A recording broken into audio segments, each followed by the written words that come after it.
C'est arrivé plusieurs fois qu'on me demande ce que je pense de Dieu, enfin si je crois en Dieu, etc. J'ai l'impression que j'ai déjà fait des vidéos en parlant à la troisième personne, en faisant des considérations générales, mais puisque parfois les gens ont besoin de savoir si leur interlocuteur enfin quelle est la spiritualité de leur interlocuteur, je fais cette vidéo rapidement. Bien que je ne sais pas si ça va être facile d'être clair, mais donc mon positionnement, la catégorie officielle qui a un nom, c'est le déisme, donc je suis déiste. Ce sont des catégories approximatives, hein, vous avez les athées, les agnostiques, les déistes, et puis ceux qui sont inscrits dans des clubs religieux, c'est-à-dire les théistes avec un T comme Thierry. Moi je suis déiste avec un D comme David, ou comme Dieu. Mais en fait, mon positionnement au regard de Dieu, il n'est pas... Il est plus précis que ça. Parce qu'en fait, bon, je ne peux pas briser l'anonymat et je n'ai pas de prix Nobel, et si j'en avais un, je ne le dirais pas. Mais disons qu'on peut m'écouter. Pour faire simple, disons que vous ne serez pas induit en erreur en m'écoutant comme si j'avais un prix Nobel. Voilà. C'est la seconde de frime. Par contre, les physiciens, les mathématiciens, les logiciens, enfin bref, tous ceux qui font des sciences formelles et dures, dur au sens de formel, enfin c'est pas dur au sens elles sont dures quand on tape dessus, c'est dur. Bref, il y a sciences molles et sciences dures, en fait, c'est que les sciences dures, et puis il y a des activités de cogitation que les gens appellent sciences molles, mais qui ne sont pas réellement à proprement parler scientifiques. Par contre, elles peuvent utiliser de l'empirique, donc elles ne sont pas non plus de la philosophie évaporée en quelque sorte, mais bref. Mais en tout cas, on ne détient pas la vérité absolue, même quand on a un prix Nobel de physique ou de maths. Mais enfin, il n'y a pas de prix Nobel de maths, mais enfin bref, on s'est compris. Par contre, il y a des erreurs qu'on va moins avoir tendance à faire. Il faut savoir que les maths, c'est du calcul sur le langage. Donc, on étudie énormément le langage, même si la plupart des gens pensent qu'on fait autre chose. En fait, les mathématiciens étudient le langage. Les théorèmes de maths, ce sont les choses affirmées avec des symboles, hein, avec des suites de symboles, comme toute phrase, hein, dans une langue quelle qu'elle soit, qui sont vraies par construction grammaticale, donc qui n'ont pas besoin d'être testées, puisque de toute façon on sait qu'à la fin le calcul, l'évaluation deviendra vrai, parce que les agencements, les connecteurs grammaticaux vont entraîner, quelles que soient les valeurs des atomes de la phrase, vont entraîner une évaluation à vrai. Bon, passons, je ne vais pas détailler. Bon, vous pouvez googler le mot tautologie, voilà, vous pouvez considérer que les théorèmes de maths sont des tautologies. En fait, c'est parfaitement similaire, sauf que comme on parle en logique du premier ordre, il y a des complications techniques. Mais considérez que les théorèmes de maths, enfin faire des maths, c'est rechercher à agrandir la liste des tautologies découvertes au fil des temps. Voilà. Et ça s'agrandit tout le temps. Il y a pas de... Bon, la physique c'est un peu différent, mais peu importe. Mon positionnement au regard de Dieu, il est aussi inspiré de du fait qu'on a découvert que la phrase Dieu n'existe pas a un sens équivalent de manière très très profonde à la phrase Dieu existe, et que donc aucune de ces deux phrases n'a de sens puisqu'elles ont la même valeur de vérité. Techniquement parlant, vous pouvez faire tourner n'importe quelle machine, créer n'importe quelle théorie. Dès lors même que vous donnerez un sens relativement honnête et sincère au mot Dieu, vous obtiendrez une théorie contradictoire dans laquelle, et en plus, une manière courte de trouver cette contradiction sera de démontrer l'équivalence entre Dieu existe et Dieu n'existe pas. Du coup, quand vous affirmez que Dieu existe, vous affirmez que Dieu n'existe pas. Et réciproquement, quand vous affirmez que Dieu n'existe pas, vous affirmez que Dieu existe. Et vous êtes en fait dans une théorie contradictoire. Alors il y a eu des travaux assez sérieux faits là-dessus, mais ils sont beaucoup. Il y a des trucs médiatiques qui leur font de l'ombre sur des travaux beaucoup moins sérieux et beaucoup moins profonds, réutilisés autour d'amusettes godéliennes, exploitées par des gens qui s'auto-qualifient d'épistémologues mais qui sont en fait pas compétents, qui prétendent qu'ils ont des arguments logiques, qui moyennant des postulats raisonnables prouvent que Dieu existe. Donc en fait, ce qui prouve, c'est que si Dieu existe, alors Dieu existe. Ce qui revient à montrer que si le chien aboie, alors le chien aboie, si le chat a du poil blanc, alors le chat a du poil blanc, etc. C'est pas très sérieux. Enfin, c'est sérieux, c'est des tautologies, mais je veux dire, ils n'ont pas évalué leurs travaux de manière sérieuse. En tout cas, la notion, j'ai déjà expliqué dans d'autres vidéos, pourquoi la phrase Dieu existe n'a pas de sens, avec plus de détails, sans donner une démonstration de maths complète, parce que les démonstrations de maths par vidéo sur X ou sur YouTube, c'est quand même pas l'idéal. Déjà que je n'ai pas beaucoup de vues et que je ne cherche pas à en faire, mais de toute façon, je sais que si je me fatiguais à perdre une heure à faire une démonstration de maths, il y aurait 4 personnes qui cliqueraient et écouteraient les 20 premières secondes, donc je m'épargne ça, on va dire. Maintenant, ça, est-ce que ça empêche de prier Dieu? Non, pas du tout. Moi, en l'occurrence, je suis un peu de nature inquiète, donc je prie beaucoup. Mais j'ai rien à voir avec les religions, j'ai rien à voir. Mais il n'y a pas besoin... Enfin, dire Dieu existe, si vous voulez, c'est déjà l'enfermer dans une créature. En enfermant Dieu dans une créature, déjà, vous êtes certain, parce que l'existence, c'est une créature. L'ensemble de tout ce qui existe, c'est une créature. De même que l'ensemble de tout ce qui n'existe pas, c'est aussi une créature. Donc quand vous logez Dieu dans l'existence, quand Dieu existe, d'avance, vous vous êtes déjà fautif parce que vous êtes déjà en train de le loger dans une de ces créatures. C'est une forme de christianisme. Dire Dieu existe ou dire Dieu s'est incarné en Jésus-Christ, c'est à peu près pareil, sauf que la créature existence est un peu plus grande en taille que Jésus-Christ, mais le principe est le même. Donc moi je ne dis pas que Dieu existe. Je prie, j'ai une position au regard de Dieu qui est... je m'interroge, voilà. Je m'imagine que c'est plutôt pas une bonne chose de faire souffrir des êtres qui ressentent à ses yeux, même si Dieu n'a pas besoin d'avoir des yeux, je veux dire. Voilà, mais je vais expliquer plus profondément et je vais sortir de cette notion de Dieu parce que Dieu il est quand même assez inaccessible à notre entendement et j'aime pas du tout le délire à la Spinoza qui commence toujours bien et qui ensuite se fourvoie dans de... C'est normal, un livre ça fait pas 20 pages, donc si vos 20 premières pages sont très bien, il faut en ajouter 150 pour pouvoir être vendu en librairie. En général, là vous spéculez, c'est ce qu'a fait Spinoza avec son histoire de meilleur des mondes possibles. Donc il y aurait un truc au-dessus de Dieu qui choisirait ce qui est possible et Dieu à l'intérieur de cette contrainte aurait choisi le meilleur des mondes possibles, mais il ne pouvait pas faire mieux, le pauvre, parce que les autres mondes étaient impossibles pour faire mieux. Donc moi j'aime pas cette démarche spinozienne, mais c'est une démarche qui est en fait, il a dû faire du remplissage pour pouvoir vendre ses livres, entre guillemets, puisque je sais pas si à l'époque il y avait vraiment un problème de marché de librairies, mais en tout cas il avait besoin de prendre, toujours pareil, hein, quand on veut prendre des gros pavés, on fait du remplissage, et en ajoutant ce remplissage, voilà, il est reparti dans des délires, mais je dirais que on peut me rapprocher un peu de Spinoza. Mais toujours est-il que je m'occupe en fait très peu de ça, par prier, je ne suis pas grand-chose d'autre.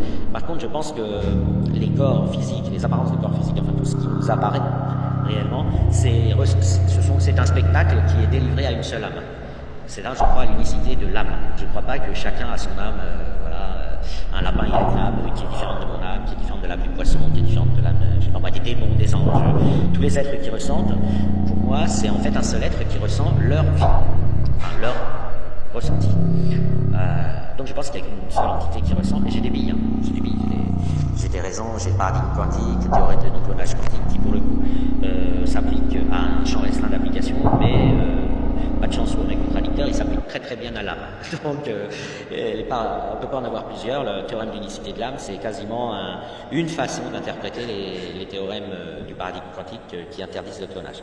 De manière fondamentale, alors pas de manière parce qu'on est trop limité. De manière fondamentale, il existe des objets quantiques qui ne peuvent absolument pas être clonés. C'est-à-dire qu'ils ne peuvent pas exister en plusieurs exemplaires. Donc,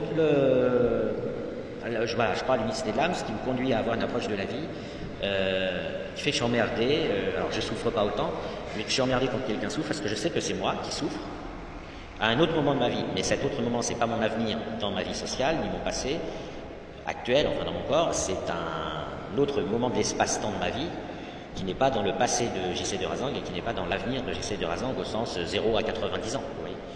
Mais bon, alors je ne dis pas non plus que c'est un nombre complexe, au sens des nombres complexes des maths, je ne sais pas exactement, c'est pas facile à mathématiser, mais voilà ce que je pense c'est très très exactement. C'est-à-dire que moi il y a un mois ou Rihanna aujourd'hui, c'est pareil pour moi.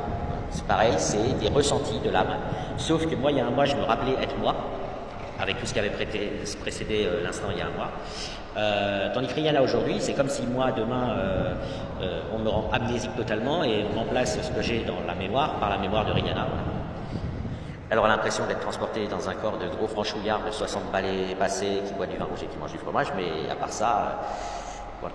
Donc j'ai pas une approche, la mort, c'est la fin de la mémoire de ma vie sociale en tant que j'essaie de Razang physiquement, c'est-à-dire que, mais j'ai pas de notion, alors après, je sais pas si, comme je sais pas, je connais pas tout l'univers, tous les êtres qui ressentent dans l'univers.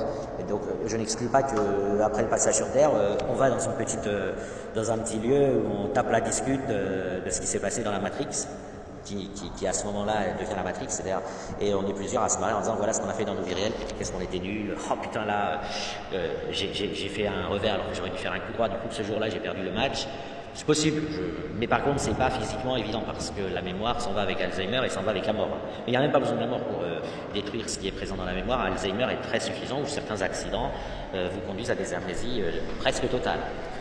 Donc dire que l'endroit où vous avez l'impression d'aller, enfin la personne, enfin l'âme ressent un spectacle qui lui dit là ça y est t'es mort et tu n'es plus dans la vie matérielle sur la planète Terre, troisième planète du système solaire. Tu es dans une pièce intermédiaire qui est peut-être en 24 dimensions et non pas en 3D, j'en sais rien. C'est en tout cas la mémoire, c'est la mémoire de toutes les vies. C'est-à-dire qu'à ce moment-là, vous n'êtes plus l'instant présent de cette âme qui regarde ce qu'a fait le Gugus. Par exemple, après ma mort à moi de J.C. de Razang, le moi n'existera plus comme... je dirais pas, tiens, là, il y a... là, c'était moi. Vous voyez, je dirais, ah bah, je regarderai Rihanna, et je dirais, ah bah là, c'était moi. Je regarderai J.C. de Razang, là, c'était moi. Je regarderai un lapin, un chat, ah là, c'était moi. Oh purée, qu'est-ce que... Je le vois plutôt comme ça, c'est-à-dire que si on doit se rappeler des spectacles ressentis dans cette vie matérielle, il n'y a pas de raison qu'il y ait une correspondance avec le corps. Une fois que vous avez rejoint l'âme et qu'il y aurait une notion de mémoire, hein, ce qui n'est pas garanti, cette notion de mémoire ne concerne pas ce que vous tout seul vous avez fait dans votre corps physique. On ne voit pas la différence. Au moment où vous ressentez cet après, on ne voit pas pourquoi vous ressentiriez spécialement ce que vous faisiez dans le corps qui est maintenant enterré plutôt que ce que vous faisiez dans un autre corps, encore vivant par exemple.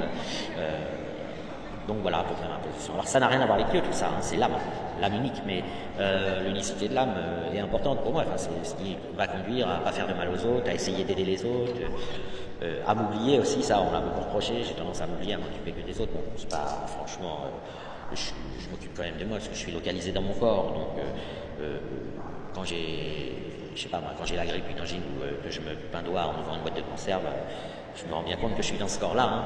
Quand Rihanna se coupe un doigt en ouvrant une boîte de conserve, je ne le sais même pas. À l'instant présent, je ne le sais même pas. Voilà, mais ça c'est ma position et c'est ce qui conduit ma vie terrestre. Après le fait que je prie, c'est assez naturel. Et j'ai fait beaucoup de vidéos pour dire que les religions sont pires que des mafias porno-criminelles parce qu'elles ont... c'est intime et elles ont fait une violation de l'intime, elles violent l'intime des gens en cherchant, de la même manière que les réseaux pornographiques criminels violent l'intimité de la sexualité, les mafias religieuses violent l'intimité de la prière et essayent de vous détourner, de vous dire comment vous adresser à Dieu et non pas de vous laisser choisir vous-même. Donc elle dénature votre relation à Dieu en essayant de se glisser, en vous faisant croire à des narratifs divers et variés. À la fin, ça donne le pire des résultats que je constate, c'est dans l'islam. Hein, mais dans les temps passés, le christianisme était allé aussi très loin. Mais là, aujourd'hui, de nos jours, c'est l'islam à qui on inflige... c'est comme une mafia porno-criminelle qui infligerait que les rapports sexuels des gens aient tous lieu dans une même salle.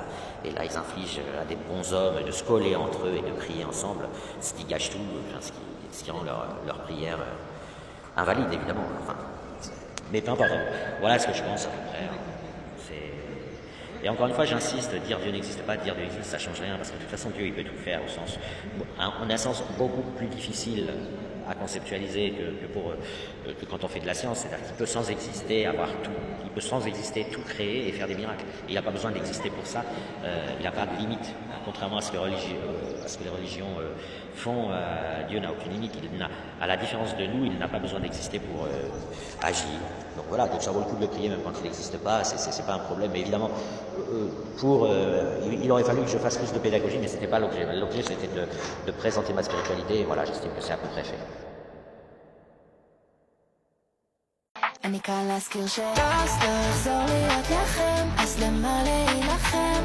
אם יש לו בית ריק שיקנה ריהוט טוב, ומשאיר זה נשב, תן לך כפה מהלב, תזיזי את ה-S, S, S, S, S, S